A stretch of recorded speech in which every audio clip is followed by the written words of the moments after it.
Hi, it's Maggie the Irish Gypsy here to bring you your January 2023 mid-month general reading. So we're looking at the last half of January, and this reading is for the Earth sign of Virgo. Welcome, everyone. I hope you're all doing well as we continue to transition into a new year. Thanks so much for being here and taking the time to watch these videos. Your likes, shares, subscribes, all of it always greatly appreciated. So Virgo, this is for you, last half of January 2023. If your sun, moon, rising, or Venus sign is in Virgo, if you're cross-watching for Virgo, it's also relevant. If you know any or all of your other signs, sun, moon, rising, and Venus, you might want to watch those too for any additional perspective or insight that it brings in. And if you find that something does resonate with you and you'd like to peel it back a bit and take a deeper look, perhaps reach out for a personal reading for yourself or as a gift for someone else, or you'd like information about that, please feel free to contact me directly at maggie1mcguire@gmail.com. You can also get that contact info by clicking the description link with the video. I'd just love to hear from you. I do offer a lot of different types of readings in all areas of life, and I can usually respond to your inquiry with more information the same day or within the first 24 hours.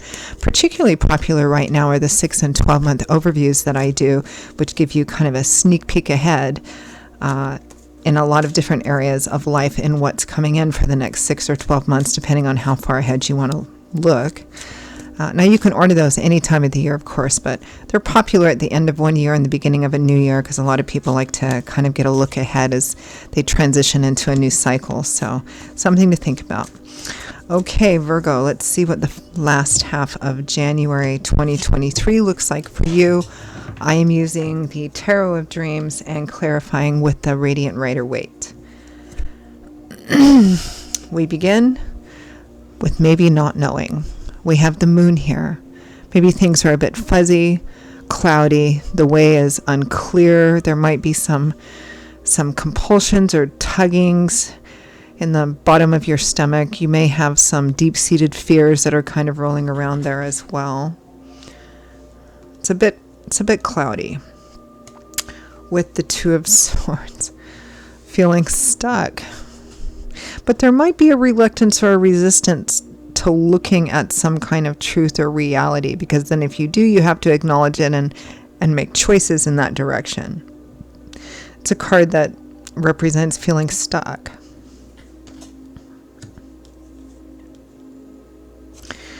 Next, we have the Hanging Man, not taking any, it's kind of like the theme so far, not taking any particularly decisive action, not taking any action yet because you're waiting, you're watching things still playing out. Perhaps you're gaining a different perspective or new information, but not taking action just yet. You're kind of waiting to see how things play out. With the Eight of Wands, which is the opposite of that, this is all about action, forward movement, powerful conversations, travel, movement forward. You're not sure what choice to make or which road to take right now. Next, we have the Five of Conflict. I almost said the Five of Wands, which represents conflict.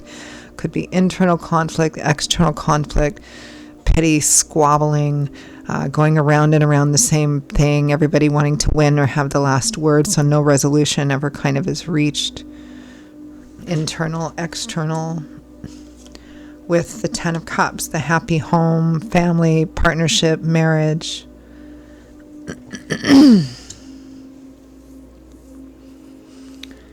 Feels like a lack of agreement.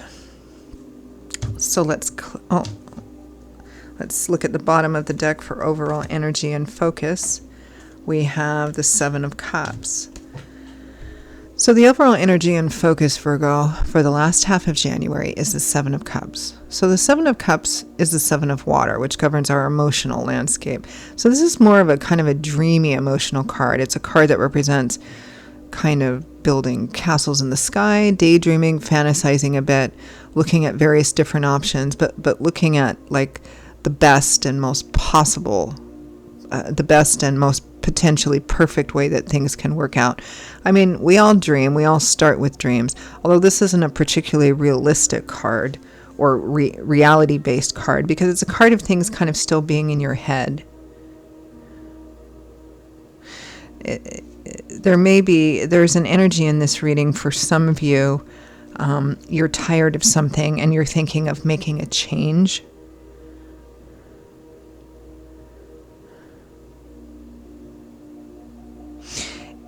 It may be that you need to stay put for some of you, that it may be that you have a pattern of jumping from one thing to another thing and you don't really want to look at that pattern. It may be that some of you get bored with things rather quickly, and so you end up jumping from person, place, situation, job to the next, because nothing's ever meeting your expectations, which may be about things being perfect, which they can't be. Of course, we have to work at things. It may be that it feels like you want to make a change, and it may be within, a primary partnership or relationship of some kind, the home, family. There's difficulty in coming to agreement on this change happening, or if so, when, how, etc. Let's clarify that overall energy of the Seven of Cups.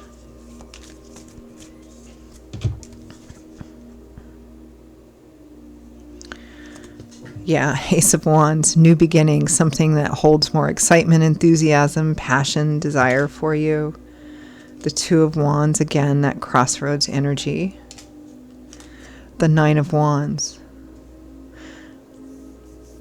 So the Ten of Wands would be, tens in the tarot represent a cycle coming full circle, coming to an end or coming to a completion point. So a 9 would represent that you're very close to the end of something. The Nine of Wands represents somebody who has just been through battle after battle or issues, struggles, and they're tired. They're feeling, because here's yet another one, and they're tired, they're feeling discouraged, worn out. They're like, do I want to continue this? Do I want to push through this? Often this is the darkest before dawn, 11th hour kind of card, and often, although not always, this is a card about pushing through to the end to complete something. But sometimes it can just represent feeling, discouraged, tired, wanting to give up because it's hard. There's all these challenges. You've been through it over and over and over again. It's called our Wounded Warrior card. So you're wanting to make a change. You feels like you're tired of something. You want something new, and you're kind of fantasizing, daydreaming about it. Clarify the Moon with the Two of Swords. This kind of, the way is not clear. I'm feeling stuck.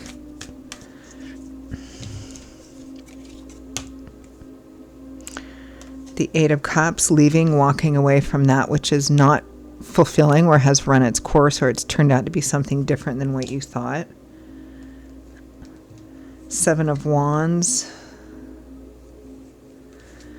The Seven of Wands is a card about fighting for that which you already have something invested in, standing up for something, protecting something that you feel strongly about. But it's clarifying this feeling stuck and not wanting to look at something. For some of you, not all of you, but for some of you, it feels like you just don't want to push through to the end of something, and you should. And you're not looking at that. You're just looking at, I'm tired. This is too hard. I don't want to, but you're close to coming to some kind of completion point where it gets better from there for some of you.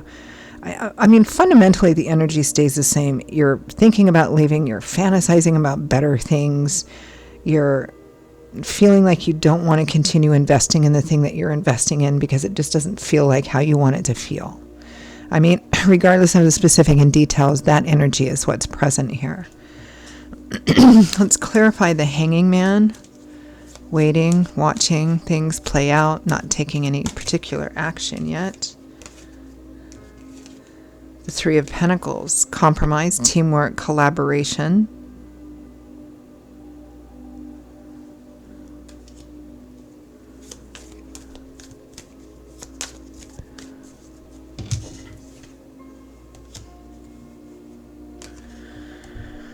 The Lovers, which makes sense because we have the Ten of Cups here. So we know that this is a situation that's either about a primary relationship and home and family, or it's in another area of life that's going to have a significant impact on a primary relationship or home and family. It's about kind of coming to a common goal or coming to a common resolution of something. Okay, we agree on this is what we're going to do moving forward. To clarify the Eight of Wands, we have the Two of Cups and the Knight of Wands. So this is about, I mean, there's obviously a relationship central here. You've got the Two of Cups and the Lovers. The Knight of Wands is the fastest of the knights. He's governed by fire, so he's about rushing forward, perhaps rather spontaneously and impulsively. It feels like, clarify Five of Wands, conflict. It feels like you want to change. But I also feel like for some of you, you have this pattern or cycle of going from one thing to another, because the actual long-term follow-through of getting from one thing to another thing, you don't like that. You like kind of the energy that you get in the beginnings of things when you're kind of excited. And then when things kind of settle down, maybe they become more routine or there's issues that come up, you're like, well, this isn't the thing for me. I got to move on. Some of you are in this kind of pattern and it's not a healthy pattern for you. I do see others of you, it's just, that's not the case. But the fundamental remaining message is still the same, which is, I'm thinking of making this change and it's going to affect a relationship, home, family, and you can't agree on it. You're having difficulty coming to an agreement on that. Maybe you're the one that wants to change and go do this, or go from, I'm gonna get a different job again. This is, I don't like this. Or it could be even about the relationship itself. There's trying to come to some kind of common agreement and difficulty in doing so. Five of Wands is clarified by the Eight of Wands. Again, that card of action. Can't agree on what path, can't agree. There's difficulty in coming to an agreement here. Ten of Cups. Clarify the Happy Home card.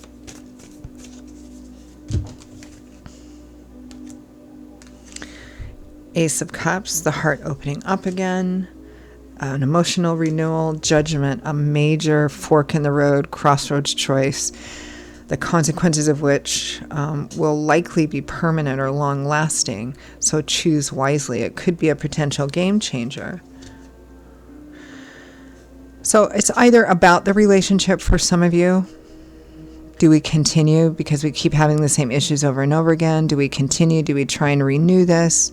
Or do we separate and move on? For others of you, it's about some other area in life, but it's having an impact on that primary relationship, on the home and family, whatever that is for you. Wanting to make a change, whether it's maybe moving or relocating or new job or something. And the conflict and difficulty is in coming to an agreement on whether that's good or good for the home and family. And so that's kind of the struggle and the challenge within this 2-week period. So let's end with pulling some advice, guidance, feedback from Spirit for Virgo for the last half of January 2023. Queen of Pentacles, that's you, Taurus, Virgo, Capricorn. The World, okay, this is about moving on. The World is the last major arcana card in the tarot. It's where one complete cycle of the tarot finishes. It's like getting to the top of a really high mountain you've been climbing. You're finally there. You've graduated, and now you're looking out at a brand new horizon, a different landscape full of different options and opportunities. It's a card of graduation, leveling up, and moving on. Nine of Cups, wish fulfillment, getting everything you want, your cups overflowing with abundance. So it feels like Spirit is encouraging you to move forward and seek that which you feel is best for you, even if there is conflict about it, because I'm pulling the next couple of cards of advice, and we have that Five of Wands again, that card of conflict and balance. It may be that you can't.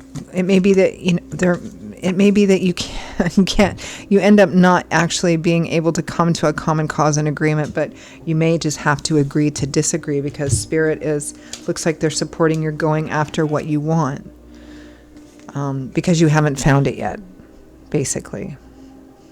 Okay, those are your messages, Virgo, for the last half of January 2023. I hope they were useful, that you found them helpful.